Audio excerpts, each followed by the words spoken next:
আসসালামু আলাইকুম দর্শক, আমন্ত্রণ জানাচ্ছি চ্যানেল আই সংবাদে। পুরো সংবাদ জুড়ে আপনাদের সাথে আছি আমি মৃত্তিকা মোস্তফা। বিস্তারিত সংবাদের শুরুতেই জানিয়ে দিচ্ছি ফ্রেশ আটা ময়দা সুজির সংবাদ শিরোনামগুলো। জাতীয় স্মৃতিসৌধে বীর শহীদদের প্রতি শ্রদ্ধা জানিয়ে দিনের কর্মসূচি শুরু করবেন প্রধানমন্ত্রী তারেক রহমান। বিকেলে মন্ত্রিসভার প্রথম বৈঠকে অংশগ্রহণ। প্রধানমন্ত্রী তারেক রহমানের নেতৃত্বে নতুন সরকারের যাত্রা শুরু। দেশি বিদেশি অতিথিদের অংশগ্রহণে সংসদ ভবনের দক্ষিণ প্লাজায় শপথ।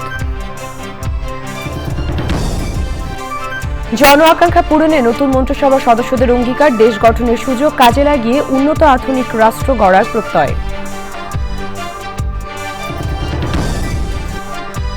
এবং রাষ্ট্রপতি মোহাম্মদ শাহাবুদ্দিন ও বিদেশি অতিথিদের সঙ্গে প্রধানমন্ত্রী তারেক রহমানের সাক্ষাৎ। বাংলাদেশের প্রধানমন্ত্রীকে ভারত সফরে নরেন্দ্র মোদীর আমন্ত্রণ।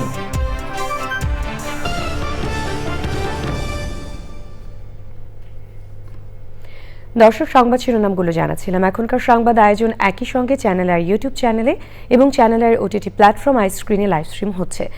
যাচ্ছে বিস্তারিত সংবাদে। শপথ গ্রহণের পর নবনির্বাচিত প্রধানমন্ত্রী তারেক রহমানের প্রথম কর্মদিবসে ব্যস্ততম সময় পার করতে যাচ্ছেন।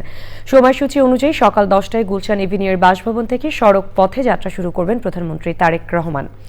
বেলা 11টায় সাভার জাতীয় স্মৃতিসৌধে বীর শহীদদের প্রতি শ্রদ্ধা জানিয়ে দিনের কর্মসূচি শুরু করবেন তিনি। সে সময় মন্ত্রিপরিষদের সদস্যরা উপস্থিত থাকবেন।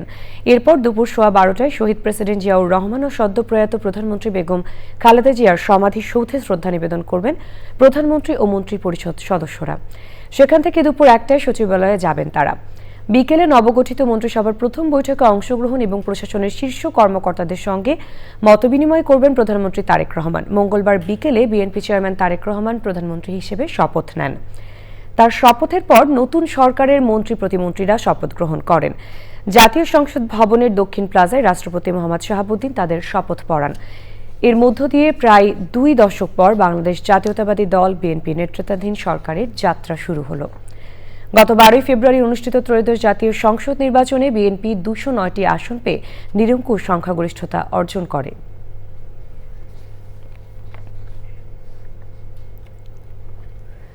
দেশের রাজনীতিতে শুরু হলো নতুন এক অধ্যায়। 17 বছর নির্বাসিত জীবনের পর দেশে ফিরে প্রধানমন্ত্রী হলেন বিএনপি চেয়ারম্যান তারেক রহমান। মঙ্গলবার বিকেলে সংসদ ভবনের দক্ষিণ প্লাজায় নতুন প্রধানমন্ত্রীকে শপথ পড়ান রাষ্ট্রপতি মোহাম্মদ শাহাবুদ্দিন। তার সরকারের মন্ত্রিসভার সদস্যরাও শপথ নিয়েছেন। সকালে জাতীয় সংসদ ভবনে নিরঙ্কুশ জয় পাওয়া বিএনপি এবং বিএনপি সমর্থিত জোটের 212 জন সংসদ সদস্যকে শপথ পড়ান প্রধান নির্বাচন কমিশনার। সংসদ সদস্য হিসেবে শপথ নিয়েছেন জামায়াতে ইসলামী নেতৃত্বাধীন 11 দলীয় জোটের জাতীয় নাগরিক পার্টি এনসিপির সংসদ সদস্যরা। রাহুল রায় রিপোর্ট। আমি আইন অনুযায়ী সরকারের কে ভেবেছিল এই নির্বাচনের গল্প আবার নতুন প্রাণ পাবে, হবে ইতিহাস। পালন করিব, বিশ্বস্তার সহিত পালন করিব। সংসদ ভবনের দক্ষিণ প্লাজায় দেশের দ্বাদশ প্রধানমন্ত্রী হিসেবে শপথ নিলেন তারেক রহমান। অকৃত্রিম বিশ্বাস ও আনুগত্য পোষণ করিব।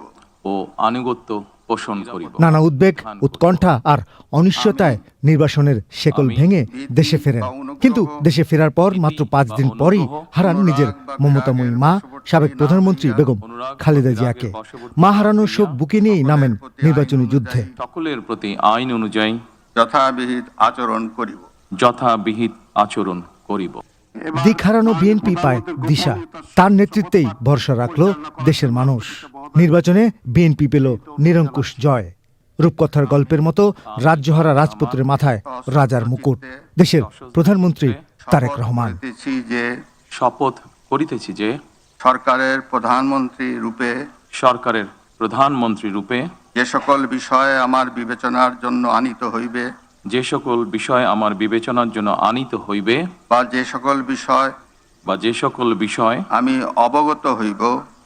অবগত হইব তাহা তাহা প্রধানমন্ত্রী রূপে যথাযথভাবে আমার কর্তব্য পালনের প্রয়োজন ব্যতীত প্রত্যক্ষ বা পরোক্ষভাবে কোনো ব্যক্তিকে জ্ঞাপন করিব না। নতুন প্রধানমন্ত্রী তারেক রহমানের নেতৃত্বে শুরু হলো নতুন বাংলাদেশের যাত্রা। নানা রাজনৈতিক ঝড়, নানা বিতর্ক আর দীর্ঘ 17 বছরের অপেক্ষা। সময়ের সঙ্গে পরীক্ষায় টিকে থাকা এক নাম তারেক রহমান। অবশেষে তিনি বাংলাদেশের প্রধানমন্ত্রী। এটি শুধু আবেগ আর প্রত্যাশার গল্প নয়, এটি এক অবিস্মরণীয় প্রত্যাবর্তনের গল্প। এখন পুরো জাতির দৃষ্টি এই প্রত্যাবর্তনের গল্প কতটুকু পাল্টে দিতে পারে বাংলাদেশের ভবিষ্যৎ। প্রধানমন্ত্রীর পর শপথ নেন নতুন সরকারের মন্ত্রিসভার সদস্যরা। নবীন প্রবীণের মন্ত্রিসভায় ছিল নানা চমক। আমি আইন অনুযায়ী সরকারের মন্ত্রী পদের কর্তব্য। বিগত 15-16 বছর বিএনপি নেতাকর্মীদের ত্যাগ আর সংগ্রাম অবশেষে সার্থকতা পেল 12 ফেব্রুয়ারি নির্বাচনে। 209টি আসনে বিএনপি আর জোটের দলগুলো জিতেছে 3 আসনে। মঙ্গলবার সকালে সবার আগে সংসদ সদস্য হিসেবে তাদের শপথ পড়ান প্রধান নির্বাচন কমিশনার। ব্যক্তিগত স্বার্থের দ্বারা দেশের ইতিহাসে প্রথমবারের মতো শপথ পড়ালেন প্রধান নির্বাচন কমিশনার। সংসদ নেতা হিসেবে নির্বাচিত হয়েছেন প্রধানমন্ত্রী ও বিএনপি চেয়ারম্যান তারেক রহমান। সংসদীয় দলের সভায় সিদ্ধান্ত হয় বিএনপির সাংসদরা কোনো শুল্কমুক্ত গাড়ি নেবেন না সরকারি প্লটও। 11 দলীয় জোট পেয়েছে 77টি আসন। জোটের নেতৃত্ব দেওয়া জামায়াতে ইসলামী জয় পেয়েছে 68 আসনে। 11 দলীয় জোটে নির্বাচন করেছে জুলাই অভ্যুত্থানের পর রাজনৈতিক দল হিসেবে আত্মপ্রকাশ করা জাতীয় নাগরিক পার্টি এনসিপি। তাদের আসন 6টি। বিএনপির পর সংসদ সদস্য হিসেবে শপথ নেন 11 দলীয় জোটের নির্বাচিত সদস্যরা। নানা মতবিরোধ থাকলেও সবার প্রত্যাশা সরকারি আর বিরোধী দল সুন্দর বাংলাদেশ গড়তে এক থাকবে। রাহুল রায়, চ্যানেল আই, ঢাকা। বাবা মার কবর জিয়ারত করেছেন প্রধানমন্ত্রী তারেক রহমান। সরকার প্রধান হিসেবে শপথ নেওয়ার পর সারাদিনের আনুষ্ঠানিকতা শেষে স্ত্রী, কন্যা সহ পরিবারের সদস্যদের নিয়ে সাবেক শহীদ প্রেসিডেন্ট জিয়াউর রহমান ও সাবেক প্রধানমন্ত্রী বেগম খালেদা জিয়ার কবর জিয়ারত করেন তিনি। এরপর তিনি বাসায় ফিরে যান।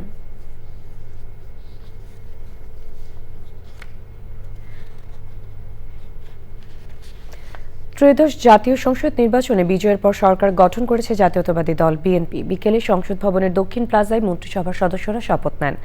তারেক রহমানের নেতৃত্বে 50 জনের মন্ত্রিসভায় 25 জন পূর্ণমন্ত্রী শপথ নিয়েছেন। সাদি মাহমুদের রিপোর্ট। ক্ষমতাসীন বাংলাদেশ জাতীয়তাবাদী দল বিএনপির নতুন সরকারের মন্ত্রিসভায় শপথ নিয়েছেন 49 জন মন্ত্রী প্রতিমন্ত্রী। জাতীয় সংসদ ভবনের দক্ষিণ প্লাজায় তাদের শপথ পড়ান রাষ্ট্রপতি মোহাম্মদ শাহাবুদ্দিন। পূর্ণমন্ত্রী হিসেবে আছেন 23 সংসদ সদস্য এবং 2 জন টেকনোক্র্যাট।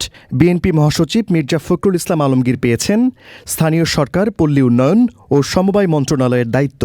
তিনি ঠাকুরগাঁও 1 আসন থেকে নির্বাচিত হয়েছেন। বিএনপির স্থায়ী কমিটির সদস্য আমির খসরু মাহমুদ চৌধুরী পেয়েছেন অর্থ ও পরিকল্পনা মন্ত্রণালয়ের দায়িত্ব। তিনি চট্টগ্রাম 11 থেকে নির্বাচিত হয়েছেন। সালাউদ্দিন আহমেদ স্বরাষ্ট্র মন্ত্রণালয়, ইকবাল হাসান মাহমুদ টুকু বিদ্যুৎ, জ্বালানি ও খনিজ সম্পদ মন্ত্রণালয়, হাফিজউদ্দিন আহমেদ মুক্তিযুদ্ধ বিষয়ক মন্ত্রণালয় এবং ডাক্তার AZM জাহিদ হোসেন পেয়েছেন নারী ও শিশু বিষয়ক মন্ত্রণালয় এবং সমাজ কল্যাণ মন্ত্রণালয়ের দায়িত্ব। অন্তর্বর্তী সরকারের জাতীয় নিরাপত্তা উপদেষ্টা খলিলুর রহমান টেকনোক্র্যাট কোটায় পররাষ্ট্র মন্ত্রণালয়, দীপেন দেওয়ান পার্বত্য চট্টগ্রাম বিষয়ক মন্ত্রণালয়, আব্দুল আওয়াল মিন্টু পরিবেশ, বন ও জলবায়ু পরিবর্তন মন্ত্রণালয়, মিজানুর রহমান মিনু ভূমি মন্ত্রণালয় এবং নিতাই রায় চৌধুরী পেয়েছেন সংস্কৃতি বিষয়ক মন্ত্রণালয়ের দায়িত্ব। বাণিজ্য, শিল্প এবং বস্ত্র ও পাট মন্ত্রণালয়ের মন্ত্রিত্ব পেয়েছেন আব্দুল মুক্তাদির।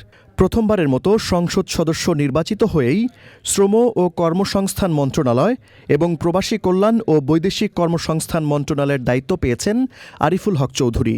তথ্য ও সম্প্রচার মন্ত্রণালয়ের দায়িত্ব পেয়েছেন জহিরুদ্দিন স্বপন। সর্দার সাখাওয়াত হোসেন বকুল স্বাস্থ্য ও পরিবার কল্যাণ মন্ত্রণালয়, শেখ রবিউল আলম সড়ক পরিবহন ও সেতু, রেলপথ ও নৌপরিবহন মন্ত্রণালয়ের দায়িত্ব পেয়েছেন। শিক্ষা এবং প্রাথমিক ও গণশিক্ষা মন্ত্রণালয়ের মন্ত্রিত্ব পেয়েছেন এহসানুল হক মিলন। টেকনোক্র্যাট হিসেবে আমিনুর রশিদ ইয়াসিন পেয়েছেন কৃষি, মৎস্য ও প্রাণী সম্পদ এবং খাদ্য মন্ত্রণালয়ের দায়িত্ব।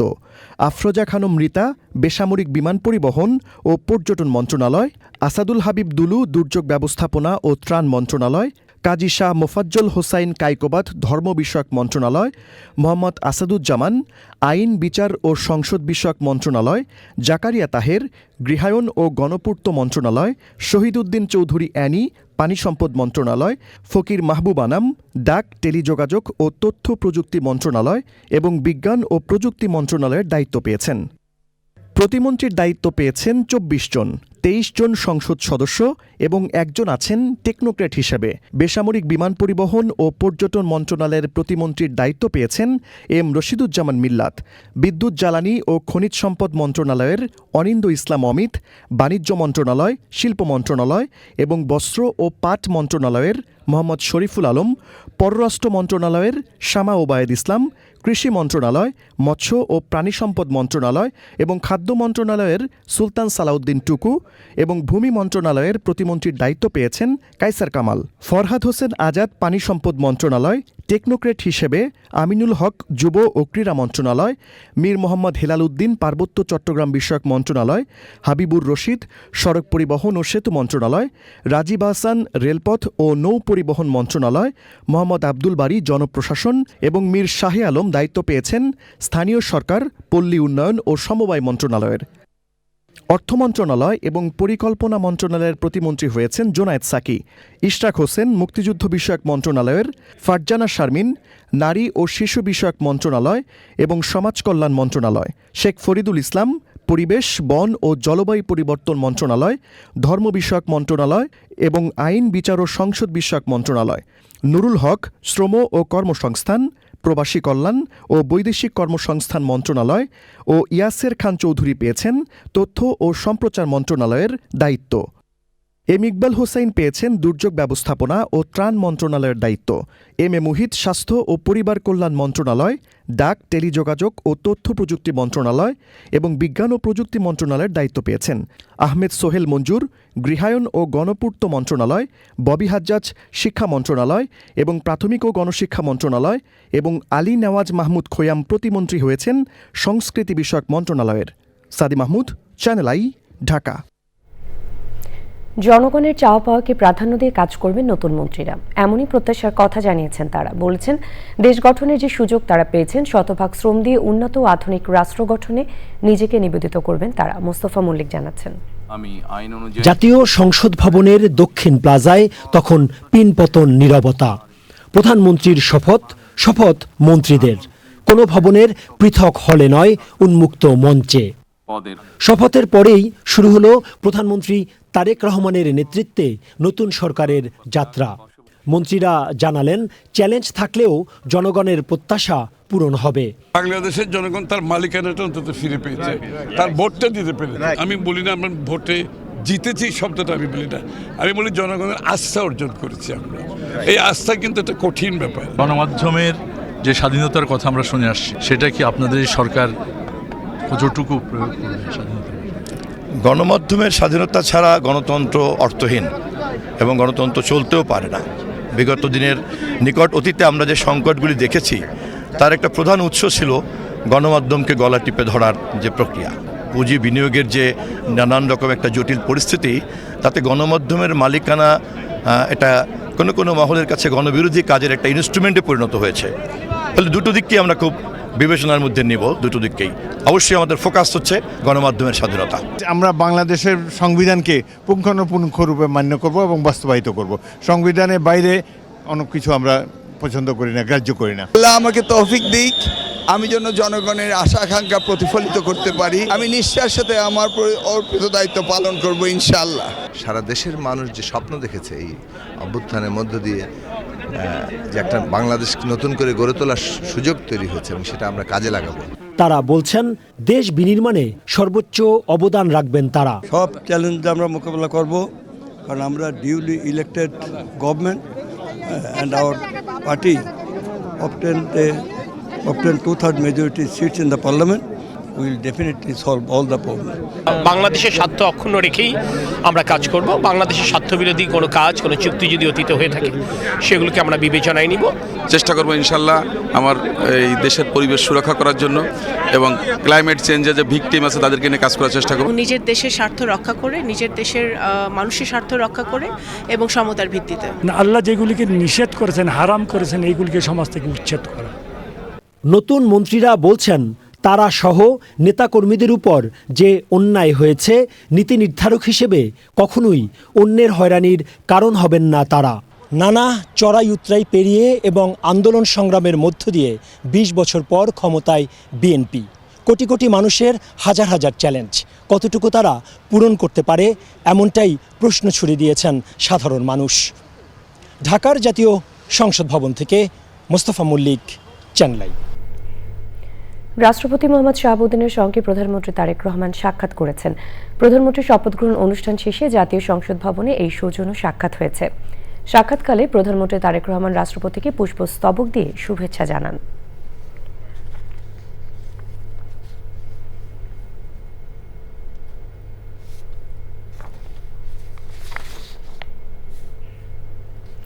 প্রধানমন্ত্রী তারেক রহমানের সঙ্গে সাক্ষাৎ করেছেন বিদেশি অতিথিরা। নতুন প্রধানমন্ত্রীর শপথ গ্রহণ অনুষ্ঠান উপলক্ষে ঢাকায় এসেছিলেন বিভিন্ন দেশের গুরুত্বপূর্ণ ব্যক্তিরা।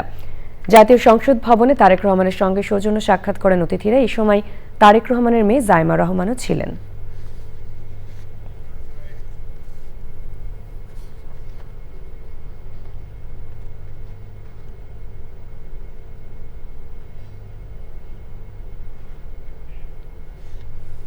বাংলাদেশের নবনির্বাচিত প্রধানমন্ত্রী তারেক রহমানকে শুভেচ্ছা জানিয়ে ভারত সফরের আমন্ত্রণ জানিয়েছেন প্রধানমন্ত্রী নরেন্দ্র মোদী।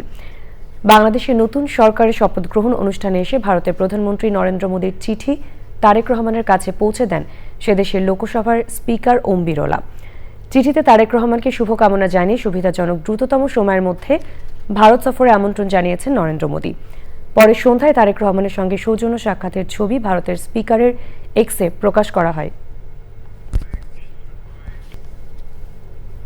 সৌদি আরবে পবিত্র রমজান মাসের চাঁদ দেখা গেছে। আজ দেশটিতে প্রথম রোজা। স্থানীয় সময় মঙ্গলবার সন্ধ্যায় দেশটির সরকার এই ঘোষণা দিয়েছে। পাশাপাশি সংযুক্ত আরব আমিরাত এবং কাতারেও চাঁদ দেখার ঘোষণা দেওয়া হয়েছে। তবে সৌদির প্রতিবেশী দেশ ওমানে মঙ্গলবার চাঁদ দেখা যায়নি। এতে দেশটিতে প্রথম রোজা হবে বৃহস্পতিবার। এছাড়া ইন্দোনেশিয়া, মালয়েশিয়া, ব্রুনাই ও সিঙ্গাপুরেও চাঁদ দেখা যায়নি। মধ্য এশিয়ার কিরগিজস্তান, কাজাখস্তান, উজবেকিস্তান ও আজারবাইজানেও চাঁদ দেখা যায়নি। ফলে এসব দেশেও প্রথম রোজা হবে বৃহস্পতিবার। বাংলাদেশের রোজা কবে থেকে শুরু হবে জানতে সন্ধ্যা ৬টায় জাতীয় মসজিদ বায়তুল মোকাররমে সভা ডেকেছে জাতীয় চাঁদ দেখা কমিটি। এতে সভাপতিত্ব করবেন নতুন সরকারের ধর্মমন্ত্রী কাজী শাহ মোফাজ্জল হোসেন কায়কোবাদ। সুইজারল্যান্ডে জেনেভায় ওমানের দূতাবাসে ইরান ও যুক্তরাষ্ট্রের মধ্যে দ্বিতীয় দফার পরোক্ষ পরমাণু আলোচনা ইতিবাচকভাবে শেষ হয়েছে। আলোচনা শেষে ইরানের পররাষ্ট্রমন্ত্রী আব্বাস আরাকচি বলেছেন, জেনেভা বৈঠকে তেহরান ও ওয়াশিংটন চুক্তির মূল নীতিগুলোর বিষয়ে সমঝোতায় পৌঁছাতে সক্ষম হয়েছে, যদিও অনেক কারিগরি দিক এখনও বাকি। ইরান প্রতিনিধি দলের নেতৃত্বে ছিলেন পররাষ্ট্রমন্ত্রী আব্বাস আরাকচি। যুক্তরাষ্ট্রের পক্ষের নেতৃত্বে ছিলেন যুক্তরাষ্ট্রের বিশেষ দূত স্টিভ উইটকফ এবং ট্রাম্পের জামাতা জেরেড কুশনার। আলোচনায় মূলত পারমাণবিক চুক্তির কারিগরি দিকগুলোর উপর সবচেয়ে বেশি গুরুত্ব দেওয়া হয়। আলোচনা শুরুর পরপরই ইরানের সর্বোচ্চ নেতা আয়াতুল্লাহ খামেনি বলেছেন, যুক্তরাষ্ট্র ইসলামী প্রজাতন্ত্রকে ধ্বংস করতে পারবে না। ওই বৈঠককে খুবই গুরুত্বপূর্ণ বলে উল্লেখ করেছেন মার্কিন প্রেসিডেন্ট ডোনাল্ড ট্রাম্প। তিনি ইরানকে আরও বাস্তবসম্মত অবস্থান নেওয়ার আহ্বান জানিয়ে বলেন, চুক্তি না করলে আর ফলাফল তারা চাইবে না। এবারে নিটোল টাটা কৃষি সংবাদ।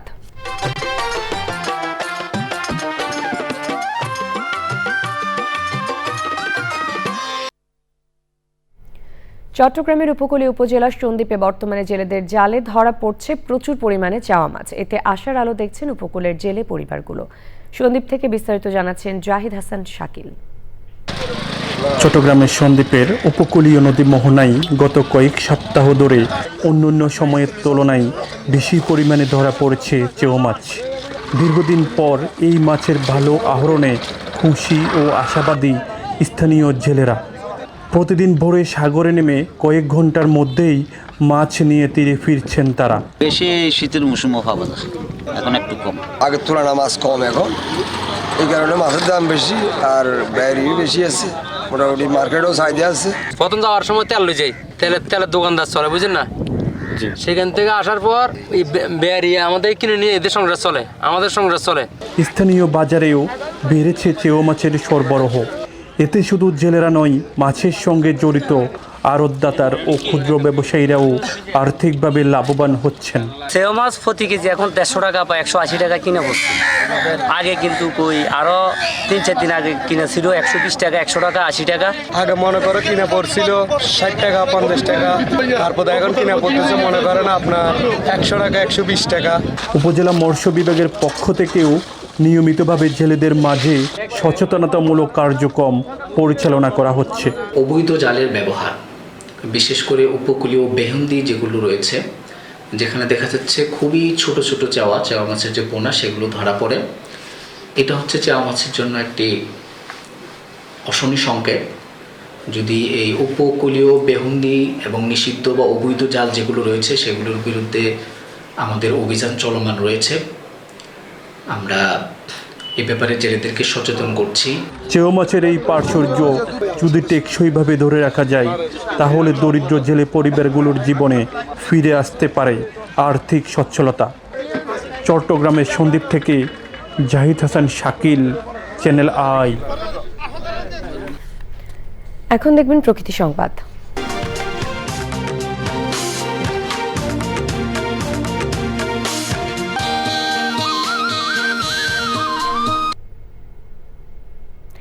পরিবেশ প্রতিবেশ ও জীববৈচিত্র্য সংরক্ষণে গড়ে তোলা পাবনার আলোচিত পাখি প্রেমী আকাশকলি দাসের পাখির অভয়ারণ্য সহ তার সমুদ্র সম্পত্তির বেদখল হয়েছে।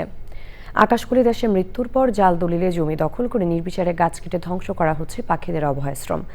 এমন বাস্তবতায় সামাজিক, পরিবেশবাদী ও সাংস্কৃতিক সংগঠন সহ সচেতন মহলের দাবি, যথাযথ পদক্ষেপে রক্ষা করতে হবে পাখির অভয়ারণ্য। পাবনা থেকে আক্তারুজ্জামান আক্তারের রিপোর্ট। সঙ্গে সঙ্গে আমার লাশ বাড়ির উপরে ফাটাফাটি রক্তে রক্তাক্ত হয়ে যাবে। পাখির অভয়াশ্রম তখন আর থাকবে না। কেউ দৌড়ে যাবে কোন গাছটা কেটে নেবো, কেউ দৌড়ে আসবে কোন গরুটা গলায় ধরে দিয়ে নিয়ে যাবো, কেউ বললো ওটা আমার কাছে বিক্রি করে গেছে, কেউ বললো এই জমিটা আমাকে রেজিস্ট্রি দিয়ে গেছে, এক জমিটা হয়তো 6খানা দলিল বাড়ি করবে, এই যে আমাকে দিয়ে গেছে, এই আমাকে দিয়ে গেছে।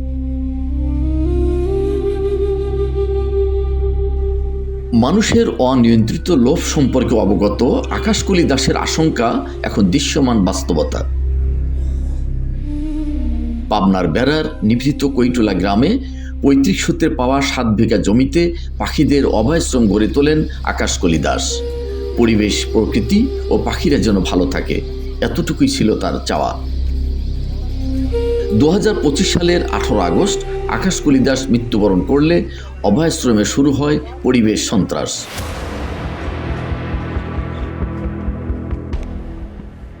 দান ও ক্রয়সূত্রের অজুহাতে অভয়াশ্রম দখল করেন স্থানীয় অসিত ঘোষ ও মোহাম্মদ আলী। তবে তাদের প্রদর্শিত দলিলের স্বাক্ষরের সাথে মিল নেই আকাশকলি দাসের জাতীয় পরিচয়পত্রের স্বাক্ষরের। যা আছে সাকল্য সম্পত্তি বিক্রি করছে, সে নিজের হাতে বিক্রি করছে, আর যা ছিল অবশিষ্ট আমাকে দিয়ে দিছে। সোজা কথা। অভিযোগ দখলদার চক্রে জড়িত স্থানীয় সাব রেজিস্ট্রারও। সেখানে অভয়াশ্রম ছিল কিনা এই বিষয়ে আমার কাছে কোনো অভিযোগ বা আমার কাছে ছিল না। এদিকে আকাশকলি দাসের পাখির অভয়ারণ্য রক্ষার দাবি জানিয়েছেন সর্বস্তরের মানুষ। সকালে পাখির কিচিরমিচির শব্দ শুনে আমাদের ঘুম ভাঙতো, কিন্তু আমরা এখন সেই পাখি দেখতে পাই না বললেই চলে। তার যে সম্পদ, তার যে অভয়াশ্রম, সেটা আবার ফিরিয়ে দেওয়া হোক। প্রকৃতিতে পাখি সেই আগের মতো আবার ফিরে আসুক, সেই সম্ভাবনার জায়গাটা যেন সরকারিভাবে তৈরি করা হয়। এমন একটি মহৎ উদ্যোগকে যেটাকে আমরা অনুকরণীয় এবং অনুসরণীয় ভাবতে পারি, সেটার জায়গায় উল্টো আরো সেটাকে ধ্বংসের পায়তারা চলছে। তাই আপনাদের সকলের হস্তক্ষেপ চাই। তদন্ত সাপেক্ষ ব্যবস্থা নেওয়ার আশ্বাস জেলা প্রশাসনের। সরকারের পৃষ্ঠপোষকতা থাকবে যেন এই অভয়াশ্রমটি নষ্ট না করা হয়, এবং যারা এই কুচক্রী মহল যারা আছে তাদেরকে আইনের আওতায় নিয়ে আসবো আমরা। 2014 সালে আকাশকলির বাড়িটিকে পাখির অভয়াশ্রম ঘোষণা দেয় সরকার। পরবর্তীতে সর্বোচ্চ রাষ্ট্রীয় স্বীকৃতিতে সম্মান জানানো হয় আকাশকলি দাসকে। পাবনা থেকে আক্তারুজ্জামান আক্তার, চ্যানেল আই। এবারে খেলার খবর। সবশেষে ফ্রেশ আটা ময়দা সুজি সংবাদ শিরোনামগুলো জানিয়ে দিচ্ছি আরও একবার। জাতীয় স্মৃতিসৌধে বীর শহীদদের প্রতি শ্রদ্ধা জানিয়ে দিনের কর্মসূচি শুরু করবেন প্রধানমন্ত্রী তারেক রহমান। বিকেলে মন্ত্রিসভার প্রথম বৈঠকে অংশগ্রহণ। প্রধানমন্ত্রী তারেক রহমানের নেতৃত্বে নতুন সরকারের যাত্রা শুরু। দেশি বিদেশি অতিথিদের অংশগ্রহণে সংসদ ভবনের দক্ষিণ প্লাজায় শপথ। জন আকাঙ্ক্ষা পূরণে নতুন মন্ত্রিসভার সদস্যদের অঙ্গীকার। দেশ গঠনের সুযোগ কাজে লাগিয়ে উন্নত আধুনিক রাষ্ট্র গড়ার প্রত্যয়।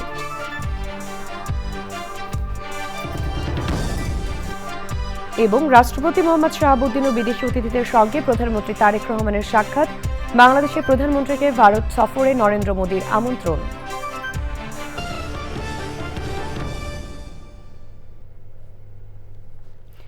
দর্শক, এই ছিল এখনকার সংবাদ। সবাইকে সঙ্গে থাকবার জন্য ধন্যবাদ।